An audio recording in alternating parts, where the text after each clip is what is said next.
자, 예루살렘 교회에서는 안디옥 교회의 부흥을 위해서 바나바를 파송하게 되죠. 자, 바나바는 다소에 머물고 있었던 사울을 데리고 안디옥으로 가서 1년 동안 안디옥 교회 성도들을 가르치고 또 훈련시키게 되죠. 자, 그러자 어떤 성과를 얻을 수 있게 되었습니까? 바로 세상 사람들이 안디옥 교회의 성도들을 바라보면서 뭐라고 불렀어요? 비로소 그리스도인들이라고 별명을 붙여주게 되었습니다. 자, 안디옥 교회 성도들이 그리스도인이라는 별명을 얻게 된 이유가 한 3가지 정도 있다고 말씀드렸잖아요. 기억하십니까? 자, 어떤 이유 때문에 그들이 그리스도인이라는 별명을 얻게 되었습니까? 첫 번째는 그들이 굳건한 마음을 가지고 주님 앞에 머물러 있었던 사람들이기 때문에 그렇습니다. 굳건한 마음 때문에 그렇다는 거죠. 또한 그들은 성령과 믿음이 충만했을 뿐만 아니라 착한 인격을 가지고 있었다는 거예요.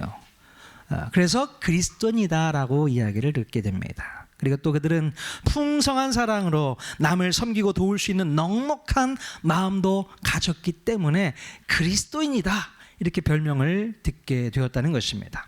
자, 올해도 우리 통하는 교회 성도들 모두가 늘 굳건한 마음을 가지고 또 착한 인격을 가지고 풍성한 사랑을 겸비한 그리스도인들이 다 될 수 있기를 주님의 이름으로 간절히 축원드립니다. 아멘. 자, 무엇보다도 올해는요, 우리가 바로 이 굳건한 마음을 가질 수 있기를 소망합니다. 자, 그래서 우리는 1월 1일부터 계속해서 무슨 훈련을 해오고 있습니까? 예, 바로 성경에 기록되어 있는 하나님의 마음을 찾는 훈련, 하나님의 마음을 찾는 훈련을 계속해 오고 있습니다.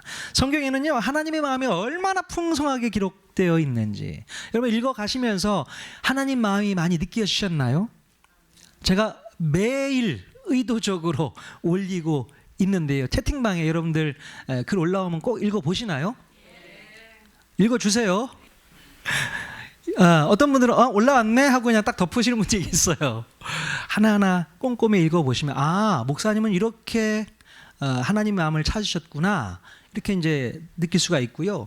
여러분들도 성경을 읽으면서 여러분이 느꼈던, 발견했던 하나님의 마음을 올려주시길 바랍니다. 저는 이렇게 짧게 올리잖아요. 그냥 짧게 올리셔도 괜찮아요, 부담 없이.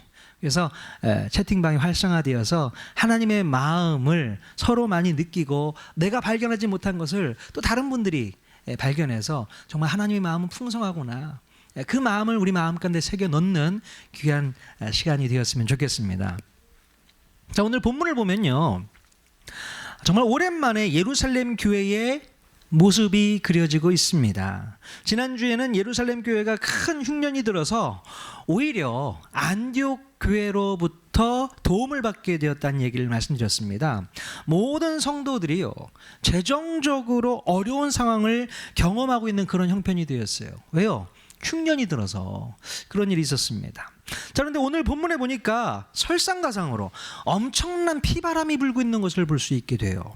바로 대헤롯의 손자였던 헤롯 아그리빠가 교회를 핍박하기 시작했다는 것입니다. 그래서 요한의 형제였던 야고보 사도를 죽이게 되고 또 베드로를 잡아서 옥에 가두는 그런 일을 저지르게 됩니다. 자, 지난번에는 대제사장 세력들이 예수님의 제자들을 핍박하더니 이제는 헤롯 가문이 발벗고 나서서 예수님의 제자들을 핍박하기 시작했다라는 것입니다. 아마도 대제사장 세력들이 헤롯 왕의 배후에서 뭔가 압력을 가하고 있지 않았나, 이런 생각도 해보게 돼요. 왜냐하면 헤롯이 야고보를 죽이고 나서 유대인들의 반응을 살피게 됩니다. 유대인들의 반응이 어떤 반응이 나타났어요? 예수님의 제자 야고보를 죽이고 나니까 유대인들, 즉 대제사장 세력들이 너무 기뻐했다, 성경이 그렇게 기록하고 있잖아요. 자, 그래서 헤롯은 그런 유대인들의 반응을 보고 그들의 환심을 더 얻기 위해서 베드로까지 잡아들이게 됩니다. 이야, 야고보 죽이니까 너무들 좋아하네, 베드로도 잡아야겠다. 자, 헤롯은 왜 이렇게 유대인들의 눈치를 보면서 교회를 핍박하게 되었을까요? 왜 그런 겁니까? 자, 원래 헤롯 가문은요, 전통적으로는 유대인 가문이 아니었어요. 유대인이 아니었단 말이에요. 헤롯 가문은 에돔족의 후예로서 유대의 하스몬 왕조 시절에 유대계로 개종한 가문입니다. 원래 에돔 족속이었어요. 자, 그러니까 원래 그들은 정통 유대인도 아니었고 유대교를 믿는 사람들도 아니었다는 것이죠. 자, 그러다 보니 유대인들을 정치적으로 다스리기가 너무 어려웠던 것입니다. 자, 그래서 헤롯 왕조는 유대인들을 효과적으로 통치하기 위해서 아주 중요한 건수를 잡게 됩니다. 자, 그것이 무엇일까요? 바로 유대인들의 예배 장소였던 성전을 증축하는 사업을 실시하게 됩니다. 자, 그때 당시 성전은 페르시아 포로기한 시절에 수룹바벨에 의해서 건축되었던 성전입니다. 그런데 그 성전의 규모가 솔로몬 때 지어졌던 성전하고는 비교가 되지 않을 정도로 규모가 작습니다. 그리고 한 500년 정도가 지났기 때문에 많이 낡아 있었어요. 자, 그래서 헤롯 왕조는요, 유대인들의 환심을 사기 위해서 이 성전을 리모델링 해주게 됩니다. 더 크게 증축을 시켜 주게 되는 것이죠. 자, 유대인들이 이것을 좋아했을까요? 싫어했을까요? 당연히 좋아했죠. 야, 이 성전이 더 넓어지는구나, 더 삐까뻔쩍하게 리모델링 되는구나, 얼마나 좋아했겠습니까? 당연히 좋아했죠. 자, 그것 때문에 헤롯 왕조가 환영을 받게 됩니다. 자, 그런데 성전을 리모델링 하는데 얼마나 많은 시간이 걸렸을까요? 시간이요, 무려 83년이라는 시간을 걸립니다. 아니, 집 한 채 짓는데 그렇게 오래 걸리지 않잖아요. 근데 성전을 얼마나 크게 짓길래 83년이나 걸릴까요? 물론 성전의 규모가 커졌습니다. 하지만 이 헤롯 왕조에게 있어서 이 성전은요, 완공하는 데 목적을 두고 있지 않았습니다. 완공이 목적이 아니었고요, 단지 유대인들을 효과적으로 통치하기 위한 목적으로 건축을 하고 있었기 때문에 그렇게 빨리 건축할 필요가 있어요, 없어요? 건축을 빨리 할 필요가 없는 겁니다. 그냥 내가 너희들 위해서 성의 표시를 계속 하고 있어, 내가 너희들 위해서 이렇게 신경 쓰고 있어, 그래서 그것만 보여주면 되는 거예요. 뭔가 정치적인 제스처를 보여주고 있는 것입니다. 참 머리가 비상하죠. 자, 그리고 성전 건축 외에 유대인들의 환심을 살 수 있는 방법으로 생각했던 것이 또 무엇이 있을까? 바로 유대교의 위협적인 존재로 급부상한 교회를 핍박하는 것이었습니다. 자, 그래서 드디어 헤롯의 손자 헤롯 아그리빠 왕은 교회를 핍박하기 시작을 합니다. 그래서 야고보를 잡아 처형하게 되고 베드로까지 잡아 옥에 가두게 되는 것입니다.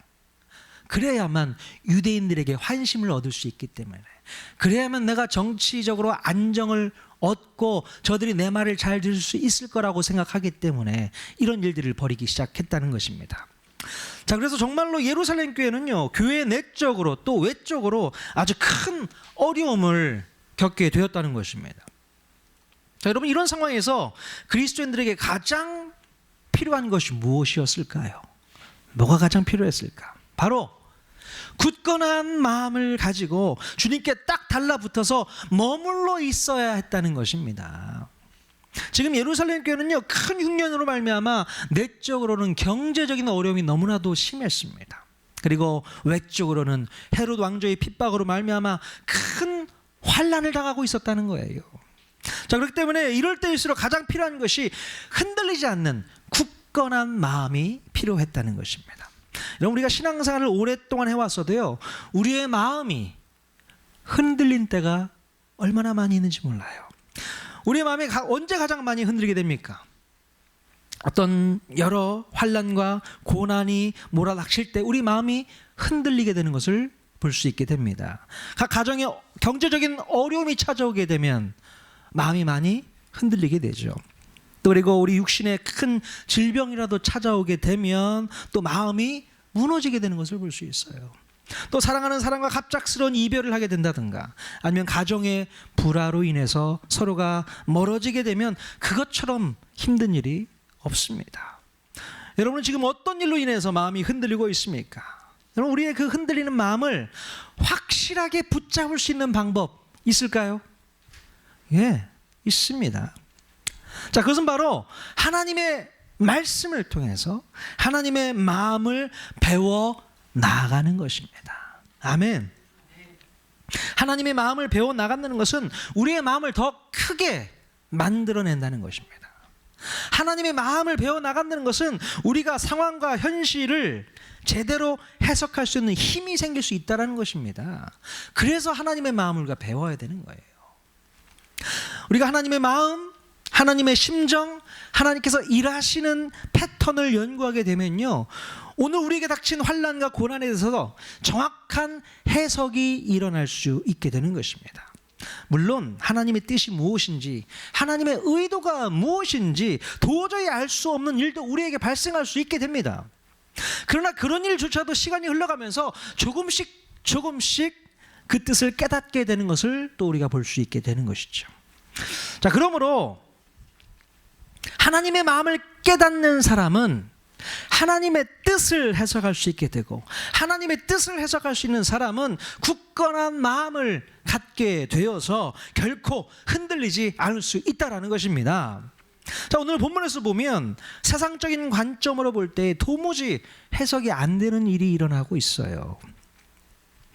바로 예수 그리스도의 복음과 성령의 충만함으로 살아가고 있는 이 예루살렘 교회에 왜 이런 어려운 일들이 발생하고 있는지 도무지 이해가 안 됩니다. 해석이 안 돼요. 성령의 권능을 가지고 놀라운 역사를 써내려가고 있는 예루살렘 교회가 왜 이렇게 재정적으로 허덕여야 합니까? 또 자기들의 동족으로부터 왜 이런 모진 핍박을 받아야 되는 걸까요? 하나님께서 눈동자같이 지켜주시고 함께해 주시는 교회라고 한다면 오히려 더 부흥하고 아름답게 성장하면서 세상 가운데 강한 영향력을 끼치면서 그것을 펼쳐나가야 되지 않을까요? 그런데 왜 이렇게 교회가 힘없이 당하고만 있는지 도무지 이해할 수 없다라는 것이죠. 자, 아마도 교회를 향한 모진 핍박과 경제적인 어려움으로 인해서 교회를 떠나가는 사람들도 그때 있었을지 모릅니다. 자기가 생각했던 신앙생활과는 너무나도 다르고 또 차이가 나기 때문에 교회를 뛰쳐나온 사람들이 왜 없었겠어요? 야, 내가 교회 나와서 복 받고 은혜 받고 정말 근심 걱정 없는 삶을 살려고 했는데 교회 나와 보니까 오히려 더 힘들고 더 고통스럽고 더 고난과 핍박이 나에게 찾아오는구나. 그럴 거면 내가 왜 교회를 나오나, 왜 신앙생활을 하나, 이런 생각을 왜 안 했겠습니까? 그것 때문에 교회의 핍박이 몰아닥치면서 신앙을 버리고 교회를 떠나는 사람들이 분명 있었을 것입니다. 그럼 뭐가 잘못된 것일까요? 뭐가 문제입니까?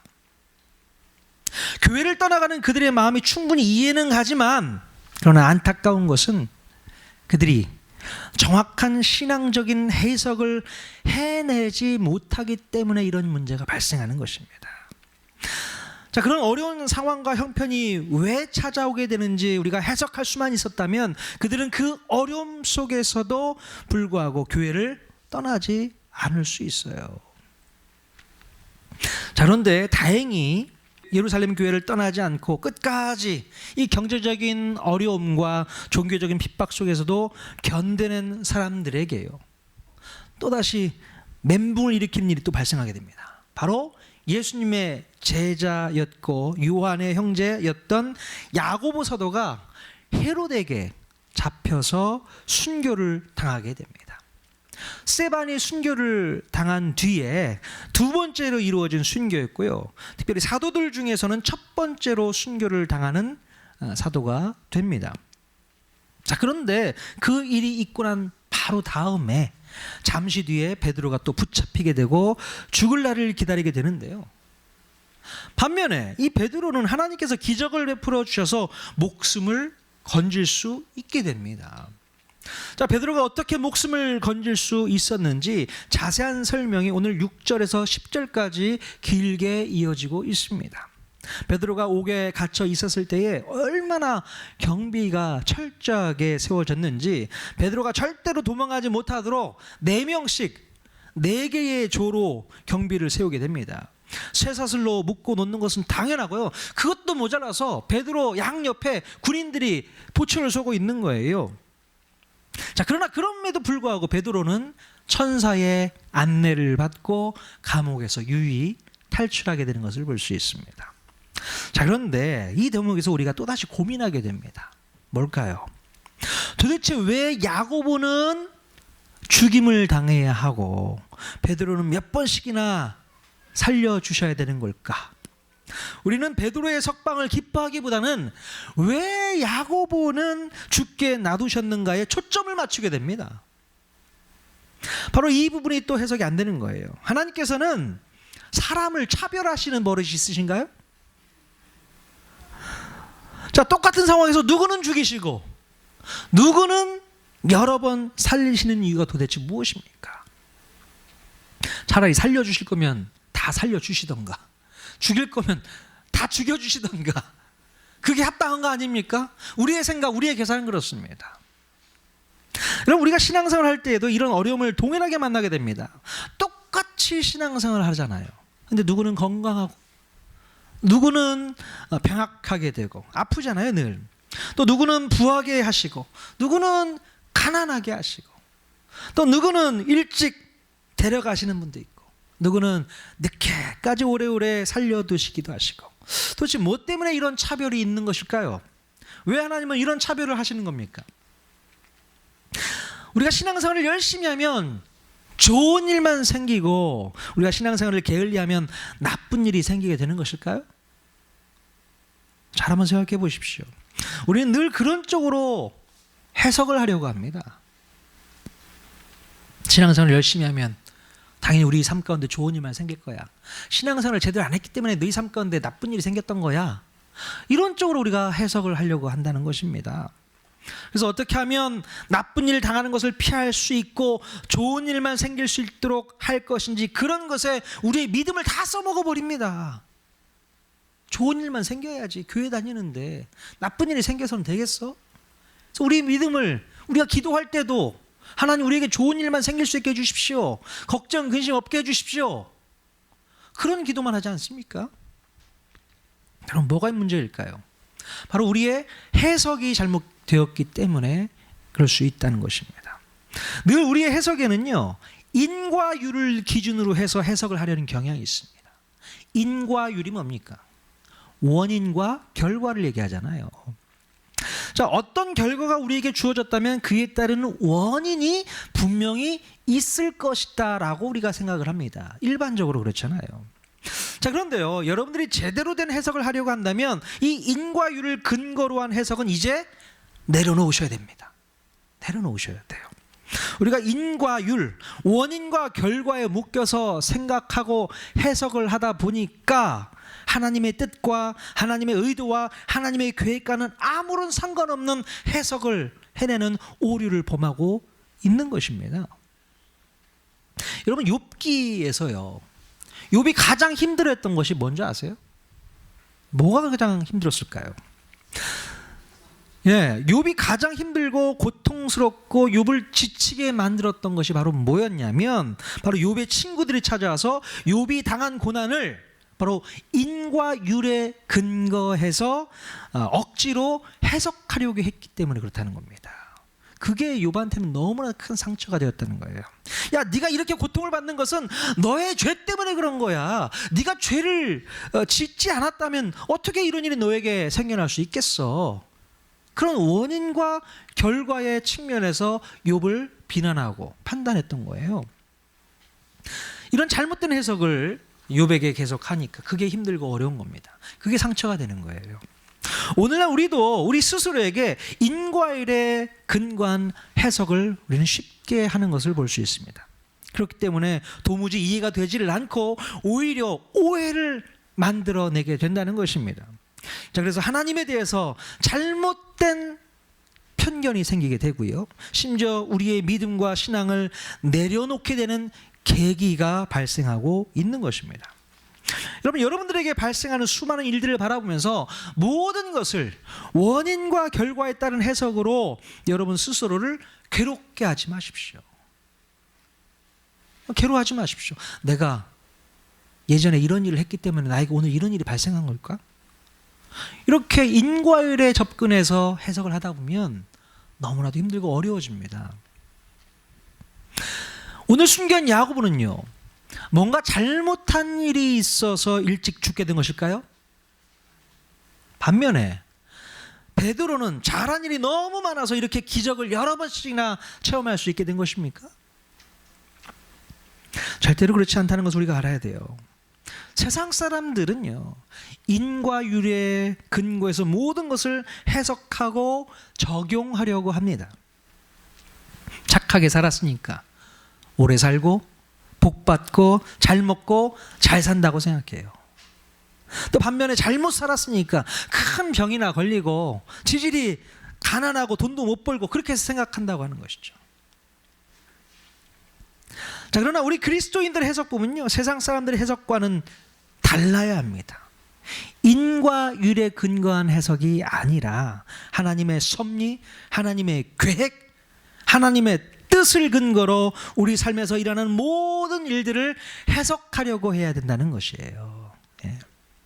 하나님의 섭리, 하나님의 계획, 하나님의 뜻, 하나님의 방법이 근거가 되어야만 오늘 성경에서 이 대조적으로 보여주는 이 사건을 제대로 우리는 해석할 수 있게 되는 것입니다.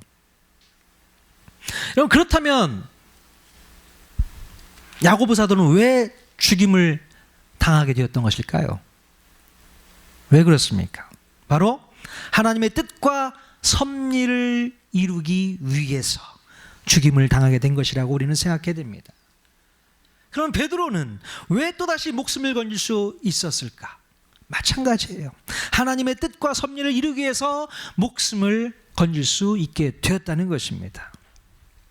그럼 우리 그리스도인들의 해석 보면요, 이렇게 어렵지가 않습니다. 어렵지 않아요. 무조건 하나님의 뜻이고 하나님의 계획이고 하나님의 섭리라고 생각하는 것이 맞습니다. 하나님의 계획이야, 하나님의 주권이야, 하나님의 섭리야, 하나님의 뜻이야, 이렇게 생각해야 되는 거예요. 그리스도인들은 이런 생각을 갖고 모든 상황과 환경을 해석할 수 있어야 되는 것입니다. 자, 그러나 물론 가끔은 우리의 죄성이나 또 우리의 게으름이나 또 우리의 나태함으로 인한 인과율은 무시할 수 없습니다. 여러분, 학생이 공부를 제대로 하지 않고서 시험을 잘 못 봤어요. 그러면은 이건 하나님의 뜻이야, 이렇게 말하는 게 맞습니까? 아니죠. 그런데 인과를 적용하는 거지 엉뚱한 데 인과를 적용할 수 없습니다. 내가 게을리 일도 하지 않고 집에서 펑펑 놀고 있는데 돈 많이 없어서 가난하다, 하나님의 뜻이야, 날 가난하게 하셨어, 이렇게 말할 수 있습니까? 아니죠. 그 부분에 대해서는 우리가 인과율을 적용할 수 있습니다. 하지만 우리의 믿음과 우리의 신앙 안에는 인과율로 모든 것을 해석하려고 하면 안 된다는 겁니다. 하나님의 주권, 하나님의 섭리, 하나님의 계획, 하나님의 방법, 일하시는 그 패턴들, 자, 이런 것들을 가지고 오늘 우리에게 주어진 상황과 환경들, 형편들을 해석할 수 있어야 한다는 것이죠. 자, 그래서 우리는 좋지 못한 일이 나에게 발생했다고 해서 좌절하거나 낙심해서는 안 되고, 또 기쁘고 좋은 일이 생겼다고 해서 자만하거나 나태해서는 절대로 안 된다는 것입니다. 대부분이 다 하나님의 주권으로 우리에게 이루어지고 있다는 사실을 여러분 기억할 수 있기를 바랍니다. 하나님의 주권과 섭리를 근거로 해서 상황과 환경을 해석하는 사람들의 특징, 어떤 특징을 갖고 있는가 한번 말씀 보도록 하겠습니다. 사도행전 12장 6절 말씀. 자, 같이 한번 읽겠습니다. 시작. 헤롯이 잡아내려고 하는 그 전날 밤에 베드로가 두 군인 틈에서 두 쇠사슬에 매여 누워 자는데 파수꾼들이 문 밖에서 옥을 지키더니. 예. 자, 하나님의 주권과 섭리를 근거로 해서 상황과 환경을 해석하는 사람들의 특징은요, 바로 베드로와 같은 모습을 보여주게 됩니다. 자, 베드로는 죽기 전날 밤에 감옥에서 어떤 태도로 시간을 보내게 됩니까? 군인들 틈에서 쇠사슬에 묶여서 걱정하고 근심하고 두려워하고 괴로워하고 있었어요? 아니죠. 하나님의 주권, 하나님의 섭리를 생각하면서 편한 마음으로 잠을 잘 수 있었다라는 거예요. 편한 편한 마음. 그럼 편한 마음이 안 생기면 잠 못 잡니다. 잠이 쉽게 안 오죠. 어떤 사람은 뭐 등만 붙이면 잠을 주무시는 분도 계세요. 참 큰 은혜입니다. 저는 참 예민한 것 같아요. 잠을 못 자요. 어디 다른 집 가거나 다른 데 가면 한참 동안 잠을 못 자고 있는 그런 모습을 보게 되는데, 어떤 분들은 바로 코를 골기 시작하는 거예요. 그런 분들이 간혹 있습니다. 여러분, 베드로가요 얼마나 깊이 잠이 들었는지요. 천사가 베드로 일어나, 베드로 일어나, 안 깹니다. 그래서 어떻게 했다고요? 옆구리를 발로 빵 찼습니다. 베드로 일어나. 그래서 깨워내는 것을 볼 수 있어요. 얼마나 고운하게 주무셨으면. 베드로가 아마도 예수님을 흉내낸 것 같습니다. 예수님께서도 배를 타고 그 풍랑 가운데 어떤 모습을 보여주셨어요? 아무 근심 걱정 없이 주무시는 것을 베드로가 목격했잖아요. 야, 저게 믿음이구나. 나도 저런 믿음 갖고 잠 푹 자야겠다. 그래서 어떤 형편과 상황 속에서도 잠을 고운하게 자는 그런 모습을 보여줄 수 있었던 것입니다. 여러분, 이 정도로 베드로는요 하나님의 주권과 섭리의 모든 것을 다 맡기고 있었습니다. 네?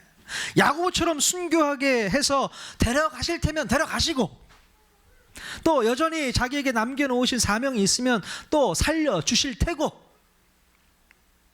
베드로는요 그 모든 것을 다 주님께 맡기고 편안하게 잠을 청할 수 있었다는 것이죠. 나중에 베드로는요 자기가 쓴 책에서 이때를 생각하면서 아주 명언을 남기게 됩니다. 우리 말씀 한 구절 같이 읽겠습니다. 베드로전서 5장 7절 말씀 같이 큰 목소리로 읽겠습니다. 시작. 너희 염려를 다 주께 맡기라. 이는 그가 너희를 돌보심이라. 아멘. 베드로가 이렇게 고백한 거예요. 너희 염려를 다 주께 맡기라. 이는 그가 너희를 돌보고 계시다. 이런 생각이 베드로의 마음 가운데 있는 것입니다. 여러분, 이런 믿음과 배짱이 우리에게 있어야 될 줄로 믿습니다. 우리에게 닥치는 환경과 상황에 대해서 해석하고 판단할 때에 모든 염려를 다 주님께 맡길 수 있는 굳건한 마음이 우리에게 있어야 할 줄로 믿습니다. 굳건한 마음은 그냥 생기지 않아요. 오직 그리스도인들만 할 수 있는 이 해석법을 철저히 적용할 수 있는 사람만 이 굳건한 마음이 생기게 되는 줄로 믿습니다. 여러분들에게 지금 어떤 어려움이 있습니까? 어떤 고통이 있습니까? 여러분이 찾아온 그 어려움과 고통을 여러분들은 어떤 근거로 해석하고 계십니까? 우리 그리스도인들은 하나님의 성경 말씀을 통해서 하나님의 주권과 섭리가 오늘도 우리를 돌보고 계신다는 것을 근거로 해석해내야 될 줄로 믿습니다. 더 이상 세상적인 습관, 세상적인 계산, 세상적인 해석으로 여러분의 믿음을 떨어뜨리지 말고 우리 하나님을 수준 낮은 잡신으로 몰고 가지 마십시오. 우리 그리스도인은 그래야 되는 거예요. 여러분이 어떤 기도 제목을 놓고 기도할 때에도 바로 하나님의 주권과 섭리를 근거로 기도하셔야 됩니다. 예. 자, 그런데 어떨 때 보면요, 하나님께 기도를 한다고는 하지만 우리가 믿음 없이 기도하는 경우가 많이 있는 것 같아요. 그럼 지금 마가의 다락방에서는요, 옥중에 매여 있는 베드로를 위해서 계속해서 중보기도 하고 있었을 거예요. 우리 베드로 사도를 꼭 살려주십시오. 야고보도 데려가셨잖아요, 주님. 베드로는 꼭 살려주십시오. 그런 기도를 하고 있지 않았을까요? 자, 그런데 그때 베드로가 천사의 도움으로 극적으로 풀려나서 성도들이 기도하는 곳으로 달려가게 됩니다. 자, 그때 베드로를 위해서 믿음을 가지고 기도했던 로데라는 여자 아이는요, 베드로의 목소리를 듣고서 하나님께서 기도에 응답해 주셨다고 생각을 하게 됩니다. 오늘 성경 읽지 않았지만 뒷부분에 그런 내용이 나오게 돼요. 자, 그러나 그곳에 함께 모여서 기도했던 사람들 중에는 믿음이 없이 기도했던 사람들도 있는 것 같아요. 베드로가 살아서 돌아왔다고 전달해 준 그 여자 아이에게 뭐라고 말합니까? 네가 드디어 미쳤구나. 그렇게 성경에 이렇게 하고 있어요. 완전히 무시해버리는 거죠. 야, 무슨 소리야. 지금 베드로가 지금 옥에 갇혀있는데 어떻게 베드로가 나올 수 있어. 내일이면 죽게 될 텐데. 말도 안 된다는 거죠.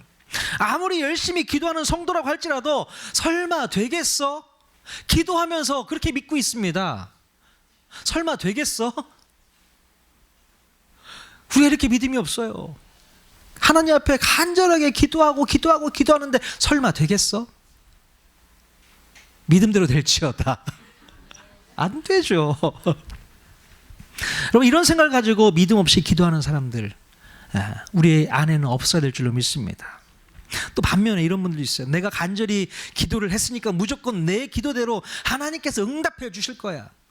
무조건 내가 한 기도대로 응답해 주실 거야. 이렇게 생각하는 게 맞습니까? 여러분, 이것도 착각이에요. 우리 주님은 우리에게 인과율로 대답하시는 분이 아니세요. 오직 주님의 주권과 섭리를 믿고 의지하면서 기도하는 성도들은요, 좌절하지 않습니다. 절대로 절망하지 않습니다. 내가 원하는 대로 하나님이 응답하지 않는다 하더라도 하나님의 주권과 섭리를 믿기 때문에 당연히 나에게 더 필요한 것으로 응답해 주실 것지 생각을 하기 때문에 좌절하지 않아요. 실망하지 않습니다. 절망하지 않습니다. 그런 믿음이 우리에게 있어야 될 줄로 믿습니다. 그런데 하나님 왜 제 기도에 응답하지 않습니까? 제가 한 대로 제가 구체적으로 이렇게 기도했잖아요. 그러면 제 기도대로 응답해 주셔야 되는 거 아닙니까? 그게 내가 믿는 하나님 아닌가요? 늘 하나님 앞에 불평불만을 하게 되는 것이죠. 가끔은 하나님께서 제가 기도한 대로 그대로 응답해 주실 때도 있습니다. 필요할 때는 그래요. 하지만 하나님께서는 더 큰 그림을 그리고 계신 분이시잖아요. 나는 앞에 이거밖에 모르고 있잖아요. 한 수 두 수를 못 보는 그런 어리석은 사람들이기 때문에 하나님께서는 더 큰 것들을 생각하시고 다른 방법으로 그 일을 해결해 주시는데, 우리는 그 일을 이루어주지 않는다고 해서 불평하고 원망하고 괴로워하고 고통 속에 있고 너무나도 안타까운 모습을 바라보게 되는 것을 볼 수 있게 돼요. 여러분, 내 뜻대로 응답해 주지 않았다고 해서 주님을 원망하지 마십시오. 오로지 주님의 뜻을 이룰 수 있도록 믿음으로 끝까지 기도하는 사람이 실력 있는 그리스도인 줄로 믿습니다. 주님, 주님의 뜻을 이루시옵소서. 주님의 때에 주님의 방법으로 주님이 원하시는 모습으로 그 일을 이루어 주시옵소서 라고 기도하는 것이 실력 있는 그리스도인 줄로 믿습니다. 우리 통하는 교회 모든 성도들은 그런 실력이 있었으면 좋겠어요. 기도하면서 될까? 이렇게 얘기하는 것도 문제고, 내가 기도한 대로만 응답해 주셔야 한다고 말하는 편협한 생각도 문제고, 언제까지 그 작은 생각 안에서 벗어나지 못하고 있습니까? 빨리 벗어나셔야 됩니다. 하나님 우리보다 더 크신 분이세요. 더 많은 것들을 바라보고 계시고 더 많은 것을 더 우리에게 주시고자 노력하고 계신 분이세요. 우리의 편협한 생각들, 잘못된 해석들, 그럼 끊으셔야 됩니다.